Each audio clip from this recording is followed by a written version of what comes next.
The first thing the neighbors noticed was the camera van parked across the street at sunrise. It stayed there for 3 mornings in a row. No logos. No reporters standing outside. Just tinted windows and a driver pretending to read the newspaper while watching the small gray house at the end of Maple Crescent. By the 4th morning, the man who had moved in next door stopped coming outside altogether. And that was exactly when Mara Ellison decided her new neighbor was either running from the law or completely incapable of doing laundry. Before we begin, take a moment to like, comment, share, and subscribe to Kindness Hub if you believe everyone deserves kindness and a second chance. Stories like this remind us that sometimes the people carrying the heaviest burdens are the ones hiding behind the quietest doors.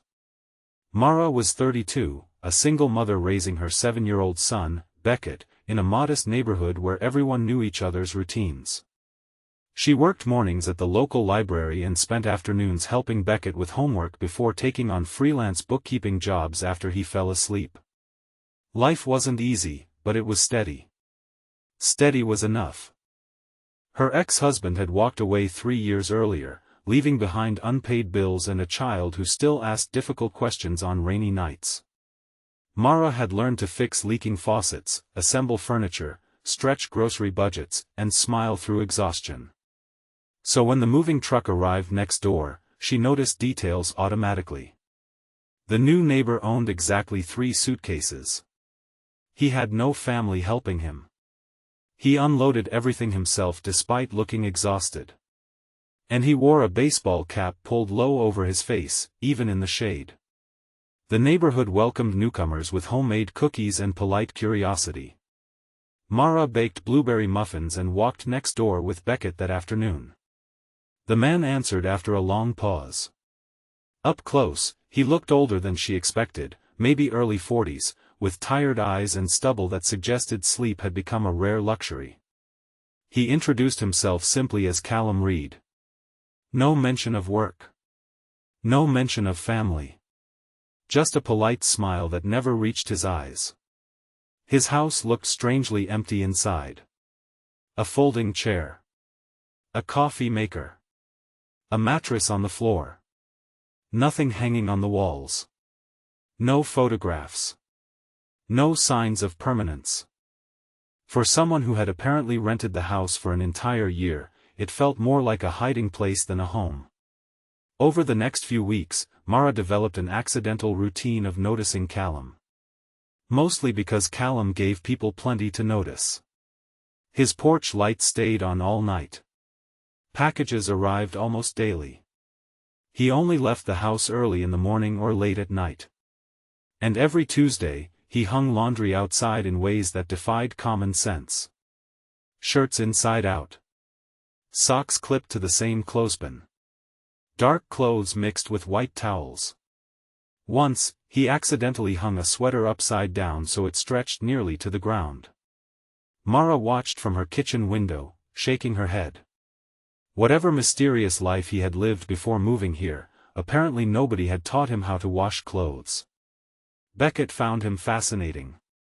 He looked sad, he told his mother one afternoon. Children notice things adults often ignored. Mara looked through the window and saw Callum sitting alone on his back steps, staring at nothing. Sad wasn't the word she would have chosen. He looked tired. Not physically tired. The kind of tired that settled deep inside people after too many disappointments. The camera van continued appearing every few days. Sometimes different cars replaced it. Callum noticed them too. Whenever they appeared, he closed the curtains and stayed inside. Rumors spread naturally through the neighborhood. Some thought he was in witness protection. Others believed he was recovering from a scandal. One elderly neighbor insisted he was secretly a novelist. Mara ignored the gossip. Everyone carried private battles. She knew that better than most. Then one Thursday afternoon, she found Callum standing in front of the washing detergent aisle at the grocery store.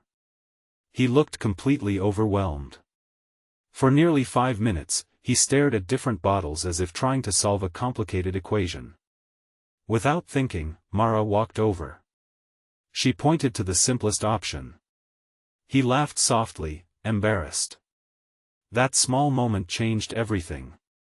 Over the following weeks, casual conversations turned into familiar routines. Callum helped carry groceries. Mara shared extra portions of homemade soup. Beckett convinced him to join their weekend chalk drawing contests on the sidewalk. Slowly, almost reluctantly, Callum began smiling more.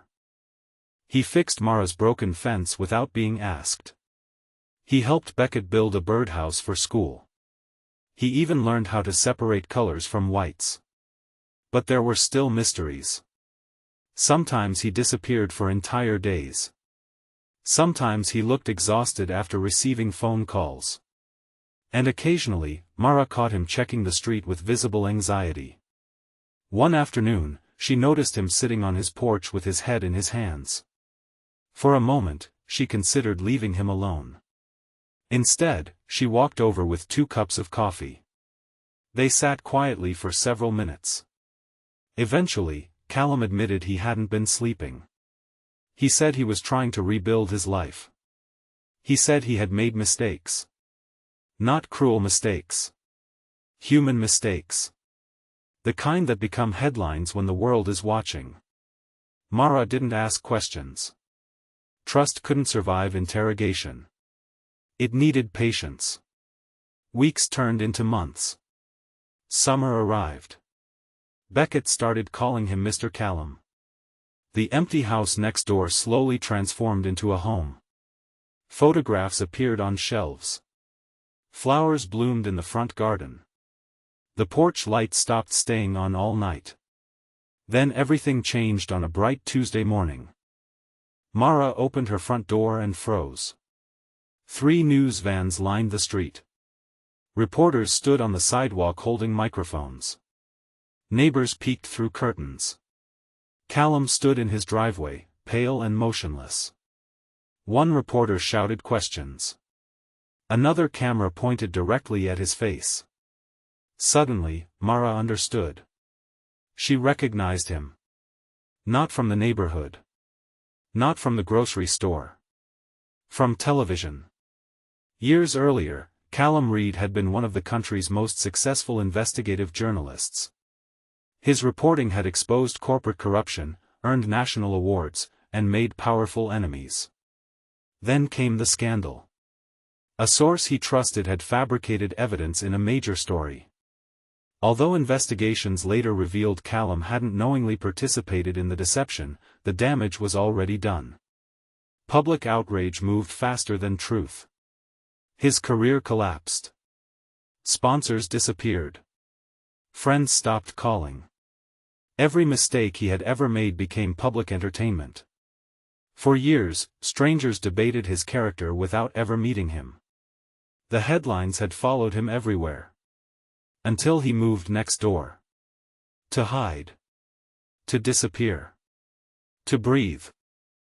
Mara watched as reporters demanded explanations for a past he had spent years trying to escape. She saw the familiar look in his eyes. Shame. Fear. Exhaustion. The same expression she'd worn after her divorce when people whispered about why her marriage failed. The same loneliness that comes when the world reduces your entire identity to your worst chapter. Without hesitation, she walked across the lawn. Beckett followed beside her. She stood next to Callum and faced the cameras. Not to defend his past. Not to explain his mistakes. Simply to remind everyone that he was a person. The reporters eventually left. News cycles always moved on. But the damage lingered. For days afterward, Callum barely left the house. The curtains stayed closed again. The porch light returned. Mara worried he would disappear for good. Then, one evening, Beckett knocked on Callum's door holding a basket of freshly folded laundry. Tiny hands had sorted everything perfectly. Whites. Colors. Towels. Socks matched together. A handwritten note sat on top. It read, "Everybody needs help sometimes." Callum cried. Not the quiet tears people hide. The kind that come after carrying too much pain for too long. The kind that arrive when kindness breaks through walls shame built over years. The next morning, he opened his curtains. A week later, he returned to the porch. A month later, he accepted an invitation to speak at the local high school about accountability, resilience, and starting over. He didn't hide his mistakes. He talked openly about them. About losing everything. About learning that public forgiveness often comes slower than self-forgiveness. And about discovering that healing rarely begins with grand gestures. Sometimes it begins with muffins from a neighbor. Sometimes it begins with someone teaching you how to do laundry. Months later, Callum launched a nonprofit dedicated to helping journalists rebuild their careers after public scandals and professional setbacks. Not everyone deserved redemption. But many deserved the chance to earn it. Mara never expected her quiet life to intersect with someone carrying national headlines. Callum never expected healing to arrive in the form of a single mother juggling overdue bills and a 7-year-old with an enormous heart. Yet somehow, broken pieces recognized each other. And together, they built something stronger than either could have created alone. If this story has touched your heart, please like, comment, share, and subscribe to Kindness Hub. Your support helps spread stories that remind us compassion still exists in the world. Special request: comment below with one word that describes what kindness means to you. Long after the cameras disappeared and the headlines faded, neighbors still remembered the summer Callum Reed moved into the grey house at the end of Maple Crescent. Not because he had once been famous. Not because he had hidden from the press. But because the woman next door saw beyond his worst moment. Because a little boy folded his laundry. Because second chances rarely arrive with fanfare.